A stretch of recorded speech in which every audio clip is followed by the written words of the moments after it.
Here's how to unfold a Retrospec Judd folding bicycle. It fits neatly in the back seat of my Toyota Prius, and you just unfurl it like that and then lift up on the latch and snap it closed. Here's a close-up. So there's a pin that you have to lift up to go into that hole on the bottom, and then it just clamps down like that. And when you're taking it apart, again, that lifting action acts as kind of a safety if it were to come loose. So you have to undo it and then lift up on that pin to get it to pop open like that. And then pop your handlebars up and snap down the lock on those. And here's how that lock works. So there's a safety on this as well, so it's not going to come undone while you're riding. So you pull up on the safety when you're taking it down like that, and then to put it back up, it just snaps in place. You don't have to do anything with the safety there. And then when I'm folding the bike up, I put it extra long so it's below the fork so that the handlebar doesn't scrape the beautiful paint job off of the fork while it's folded up. And then the handlebar height can be adjusted. There are numbers on the back so you can remember what your setting is, and it's just like a seat post adjustment. The handlebars can be rotated like that. This really makes more difference if it has brake levers on it. This bike has a coaster brake, so you don't really have to do that.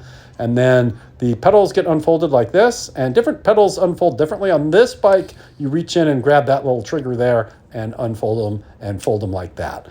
And then the seat post works like just a normal seat post, but there's a number on the back that tells you basically how high it is. So if you're number 4 or 5, 6, or 7, you can remember what your number is. And if you're sharing it amongst different people, you can always just set it back to you, whatever your number is. And if you're putting it in the back seat of your car and you've been riding through dog poop and garbage and stuff, I like this Rhinowalk bike cover to keep everything clean. I'll put a link in the description to that. Also a link where you can get a Retrospec Judd bike, because I'm loving this bike. And I've had it for less than a week, but everywhere I go, people are pointing at me saying, hey, look, it's the coolest guy in the world, and giving me compliments. And people actually just smile when they see me riding by on it. So it's a lot of fun. Oh, yeah, brother. Retrospec Judd.